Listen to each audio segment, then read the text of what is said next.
The price of freedom is eternal vigilance.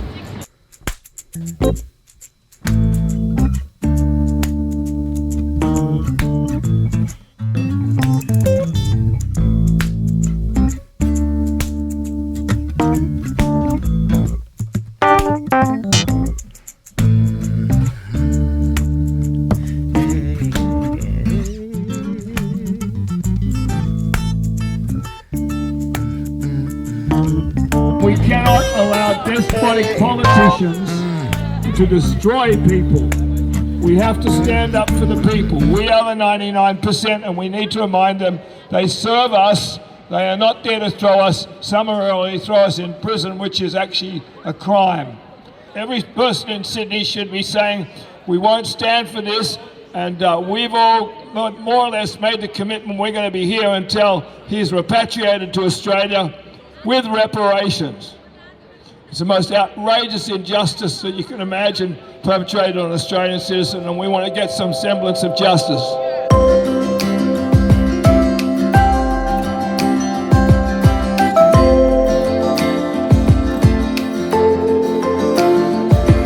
Australian investigative journalist says Assange's Australian Foreign Minister and former Premier of New Zealand. On the 7th of December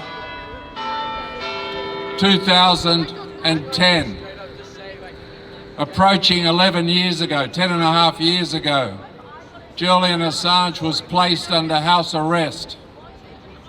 He spent 18 months under house arrest. Then when it looked like he was about to be extradited to Sweden and on to the United States, he took asylum from the Ecuadorian embassy in London, where he stayed for almost 7 years before a corrupt change of government were offered a $4.2 billion loan in return for Julian Assange.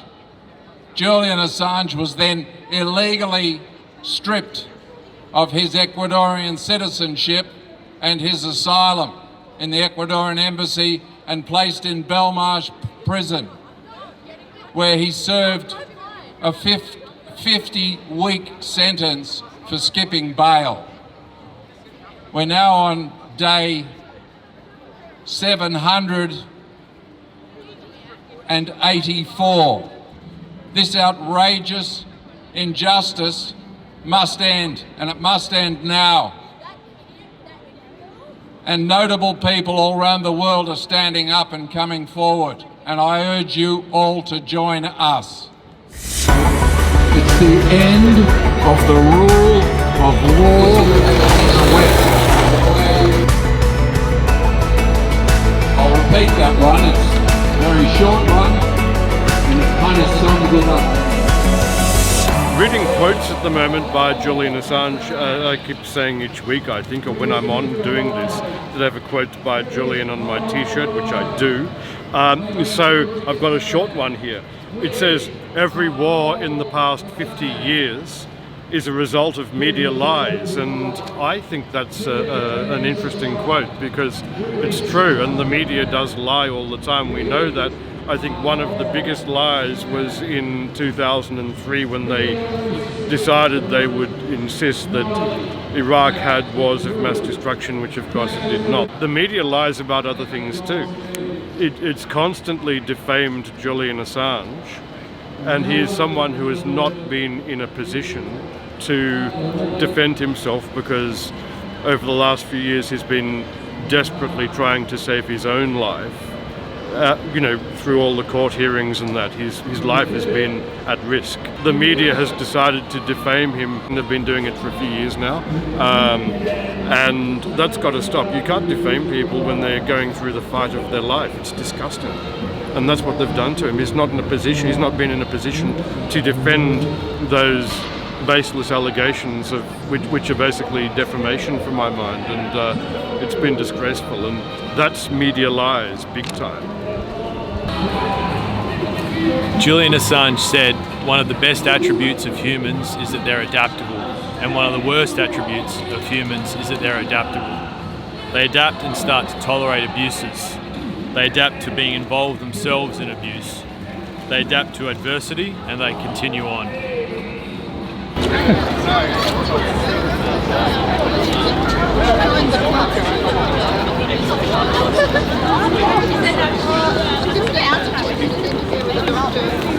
He's been kept in prison without any charges whatsoever being laid against him by the British or the Australians or Sweden or any other nation, and then all of a sudden, out of the blue, the Americans say we want him tried for espionage, but they haven't provided any tenable evidence that anybody in the world believes.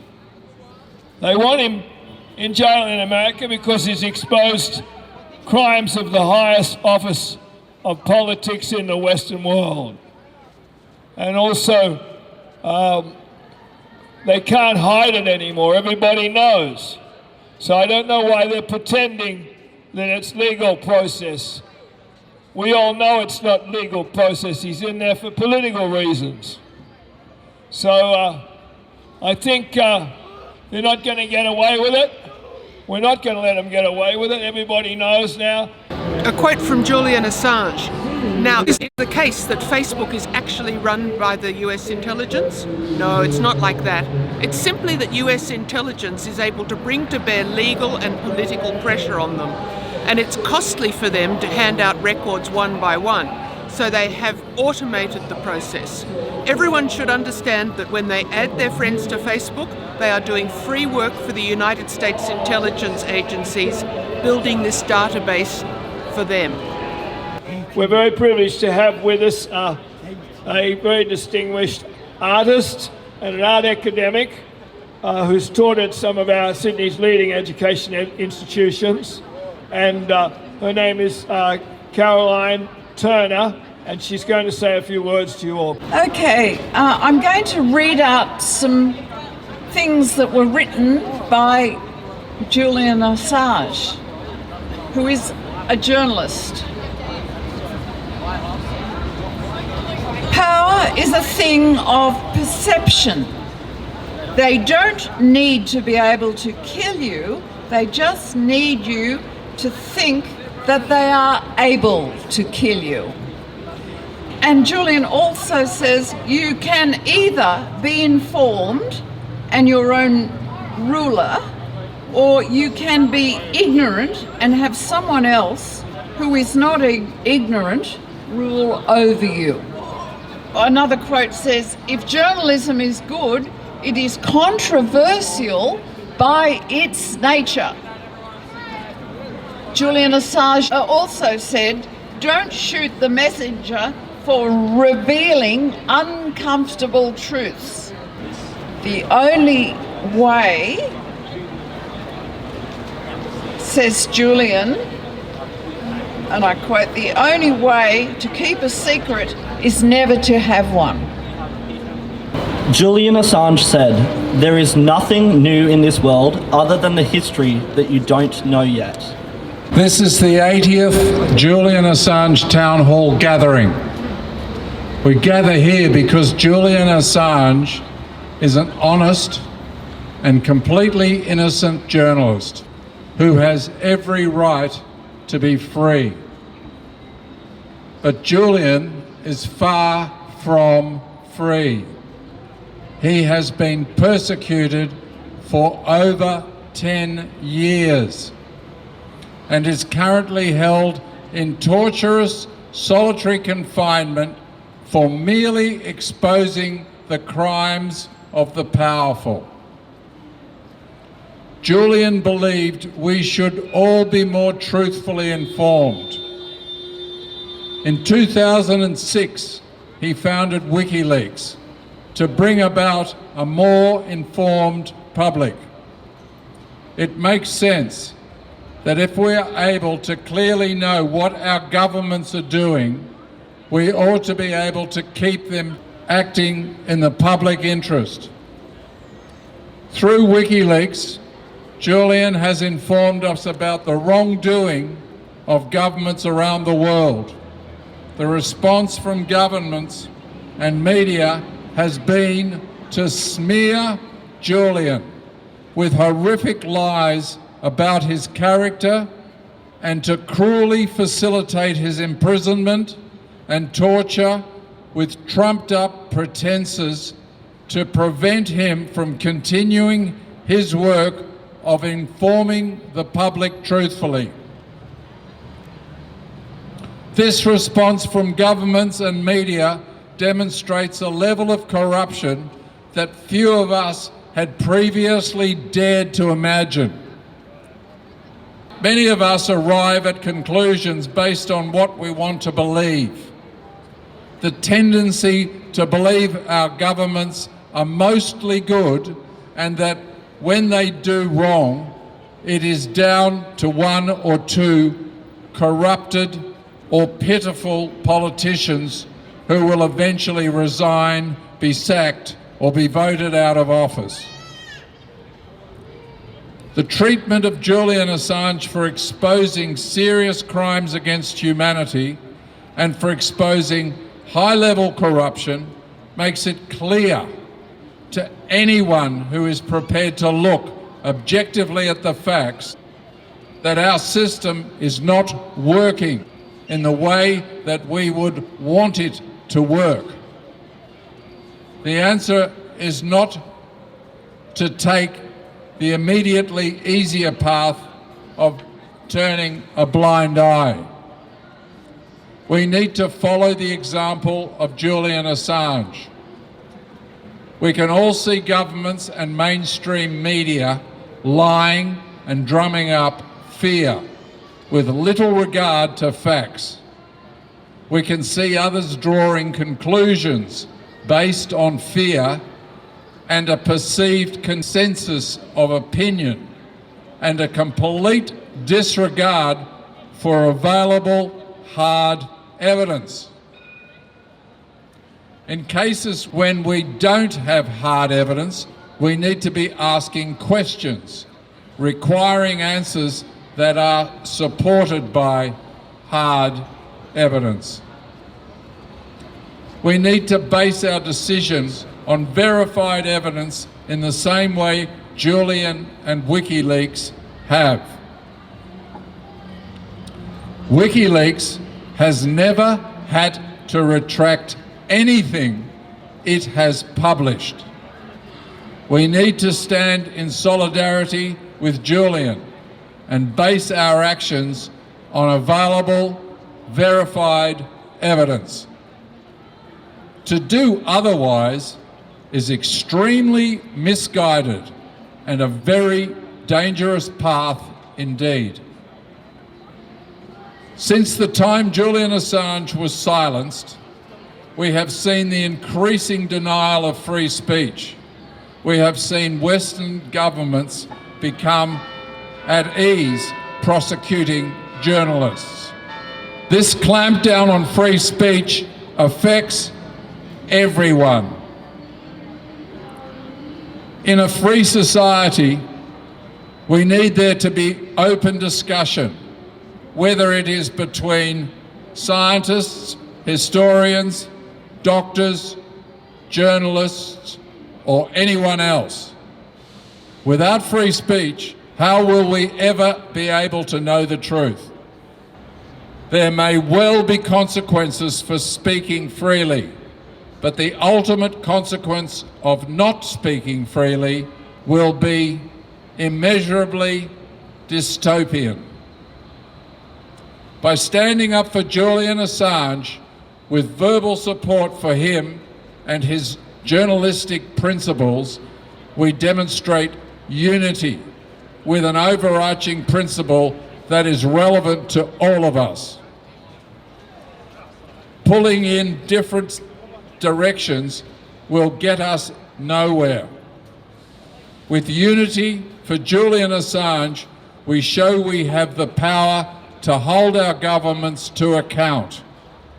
This is what we must do. Even if we only care about the well-being of ourselves individually, our best option is to speak up for Julian Assange. Everyone is affected by diminishing free speech and the lack of a free press.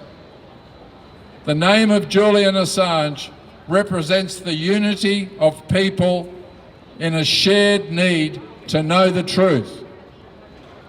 Even when we don't know what to believe, we can still stand up for our right to know the truth. Julian Assange is being tortured and lied about because he is a hero to people who realise we ought to know about government and corporate wrongdoing. Free Julian Assange. Free Julian Assange. Free Julian Assange. Inmate Julian Assange. There is only one decision. I can't hear you. What's the decision? No extradition. There is only one decision? No extradition. I can't hear you. Compensation. Compensation. I like that, gentleman. Thank you very much. He's right. There are two decisions. One is no extradition and two is compensation. He needs to be compensated for 10 years of his life. As if there's any amount of money that could compensate him for 10 years of his life. He was 39 when he was arbitrarily first detained. He's now 49, less than a month to go to his 50th birthday. This outrage must end. I know there's nothing, but they could start by offering something. Has anybody got any questions out there? Come and speak, sir. I'd like you to have the microphone. My father served in the Australian Army as a major. When he came back from Australia, he wasn't offered any job in the world or in the country. He had to go to the tip and sell stuff at Trash and Treasure to pay his mortgage. A very good point, sir. That's all I've got to say. The soldiers are also victims. This gentleman's made a very good point. The soldiers are also victims of this wrongdoing. To every battlefield death, there are 25 veteran suicides in the United States of America. And that tells you how wrong these wars are. Free Julian Assange. Please, free Julian Assange. Aren't we allowed to speak the truth? Free Julian Assange, most important. We need our democracy. We need to stop the stupidity of everyone out there in the world just being in this ridiculous corporate haze brought about by the commercial media. And we need to start thinking about what we're doing to everyone. We can't just throw people away for publishing. In terms of what's happened with Julian Assange, journalism and publishing and all that sort of thing, you know, once upon a time, well, always, for decades and decades, someone leaks something, a journalist or a publisher leaks something, and that's the bread and butter, quote, of journalism. So what was happening with WikiLeaks was they were doing what's been done for decades and decades and decades. They were leaking something. It's normal. You know, you don't chuck people away in prison for doing something normal. You know, the leaking of all of these documents, that it happens in journalism and newspapers and publishing. That's the bread and butter. It's been the bread and butter for decades and decades and decades. Why are you suddenly saying we're going to throw you in jail for doing what is bread and butter? Free Julian Assange. Only one decision, no extradition. Inmate, our mate, Julian Assange. This Monday, though, we're hearing whether they're going to, the British High Court's going to hear the appeals by both America and Julian Assange's team. So fingers crossed that they won't hear the appeal and he'll be set free Monday, the 7th of June. We are all Assange.